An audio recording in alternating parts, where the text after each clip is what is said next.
جزاک اللہ خیر شیخ دین کا کام کرنے کے لیے کتنا علم حاصل کرنا چاہیے؟ دین کا کام کرنے کے لیے کتنا علم حاصل کرنا چاہیے؟ دراصل وفوق کل ذی علم علیم، علم ایک سمندر ہے اور سمندر کا ایک قطرہ بھی شاید کوئی پی ایچ ڈی عالم بھی حاصل کر سکا ہو۔ یہ سوال ہے بڑا مشکل، یہ سوال بڑا مشکل ہے کہ کتنا علم حاصل کیا جا سکے، کیونکہ کوئی سرٹیفیکیشن کورس تو نہیں ہے کہ بھئی یہ سرٹیفکیٹ دے دی جائے تو دین کا عالم ہو گیا، یہاں تک کہہ سکتا ہے۔ انسان کو معلوم ہے کہ جھوٹ بولنا گناہ ہے، تو اس کے لیے میں نہیں بولوں گا کہ بھئی آپ نہیں بول سکتے ہیں جھوٹ بولنا گناہ ہے، اس لیے کہ آپ سرٹیفائیڈ عالم نہیں ہیں۔ چوری کرنا ناجائز ہے، اگر آپ کہیں کسی سے کہ بھئی چوری مت کیجئے، دھوکہ مت دیجئے، غیبت مت کیجئے، تو میں کہوں گا آپ کو بولنے کا حق نہیں، اس لیے کہ آپ سرٹیفائیڈ عالم نہیں ہیں، یہ غلط ہو جائے گا۔ میراث کے مسئلے میں، وراثت کے مسئلے میں اگر آپ ٹانگ اڑانے کی کوشش کیے تو میں سمجھتا ہوں کہ وہاں پر کہا جائے گا بھئی آپ خاموش رہیے، یہ آپ کے بس کی بات نہیں ہے، کیونکہ اس میں علماء بھی وراثت کے بہت سارے مسائل نہیں بیان کر پاتے ہیں، انہیں اس کی معلومات نہیں ہوتی ہے۔ تو دین کا کام کرنے کے لیے اتنے علم کی ضرورت ہے جتنا آپ کام کر رہے ہیں، اس سے زیادہ آپ اگر جو ہے آپ کے پاس لائٹ وہیکل ڈرائیونگ لائسنس ہے تو آپ لائٹ چلائیے، ہائی وے میں کیوں جاتے ہیں؟ آپ کو جو ہے بائک وداؤٹ گیئر چلانے کا لائسنس ہے تو آپ کیوں جو ہے وتھ گیئر چلانے کے چکر میں جاتے ہیں، ایکسیڈنٹ کر دیتے ہیں؟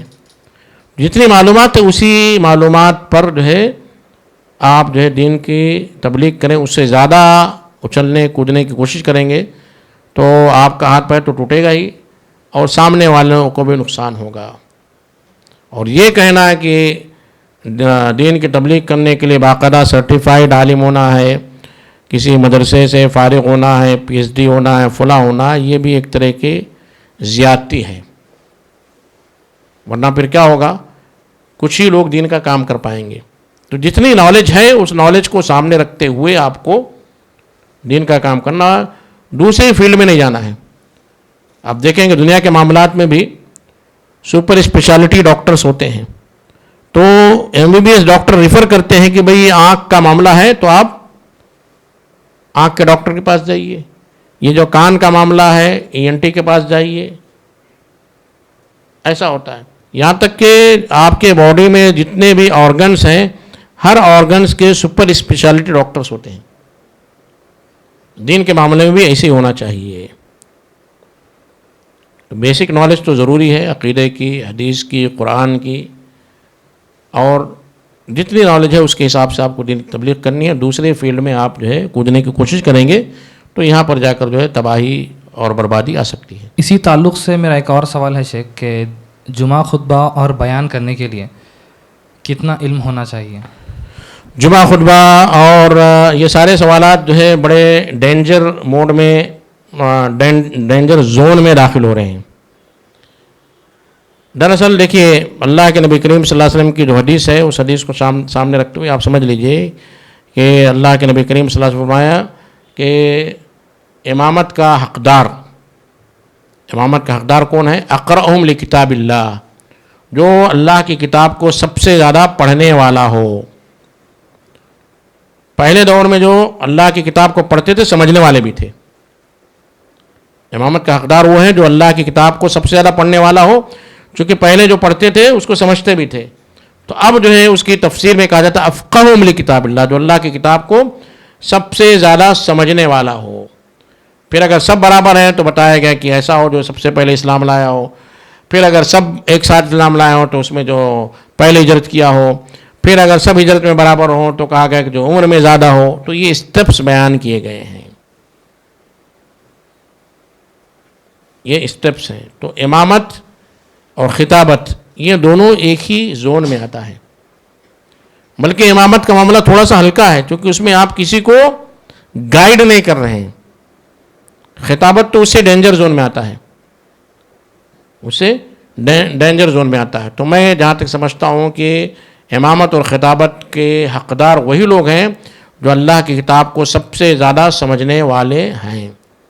لیکن آج جو ماحول ہے کہ عوام الناس بھی جو ہے اچھی آواز کو، اچھے ڈائلاگس کو، اور جو خطبے ہوتے ہیں اس میں تھوڑا سا انٹرٹینمنٹ والا ہو، اس کو پسند کرنے لگے. اس لیے اب ایسے لوگوں کی بھرمار ہو گئی. ہاں، ایمرجنسی کی صورت میں، کسی خطیب کے غیر موجودگی کی صورت میں اگر کوئی نان عالم خطبہ دیتا تو کوئی حرج نہیں ہے، لیکن اس لیے سے کہ عوام اس کو پسند کرتی ہے، حالانکہ اسے معلوم ہے کہ ان کے پاس وہ علم نہیں، عوام پسند کرتی ہے. مسجد کا چندہ نہیں ہوگا، مسجد کے بعض ٹرسٹی جو ہے کسی کے فیور میں ہوتے ہیں، تو یہاں پر یہ قباحتیں شروع ہو جاتی ہیں. تو اس کا خیال رکھنا چاہیے کہ امامت کا، خطابت کا حقدار وہ ہے جو قرآن مجید کو سب سے زیادہ سمجھنے والا ہو، مسائل کو سب سے زیادہ سمجھنے والا ہو. اگر وہ شخص موجود نہیں ہے تو اس کے لیے آپ کسی کو بھی امامت کے لیے اور خطابت کے لیے کھڑا کر سکتے ہیں. اور دوسری صورت میں جیسے کہ حدیث میں آتا ہے کہ اگر کوئی شخص جو ہے سیلریڈ پیڈ امام ہے، تو پیڈ امام ہے اور اس سے بڑا کوئی عالم آ جاتا ہے تو بھی اس عالم کو امامت کی اجازت نہیں ہے جب تک کہ پیڈ عالم اسے پرمیشن نہ دے. حدیث ہے، اس کے الفاظ مجھے یاد نہیں آ رہے کہ لا یؤم الرجل الرجل فی بیتی الا باذنہ. گھر میں اگر آپ کسی کے نماز پڑھتے ہیں تو گھر والا نماز پڑھائے گا، اگرچہ کہ آپ عالم ہو کیوں نہیں. گھر والا اگر آپ کو پرمیشن دے گا تو آپ نماز پڑھا سکتے ہیں. اسی طرح کسی مسجد میں پرماننٹ جو ہے پیڈ امام ہے تو وہی نماز پڑھائے گا. اگر وہ آپ کو پرمیشن دیتا ہے تو آپ امامت کر سکتے ہیں، ورنہ آپ کو امامت کا حق نہیں ہے. تو ایسی خطابت کا معاملہ بھی ہے.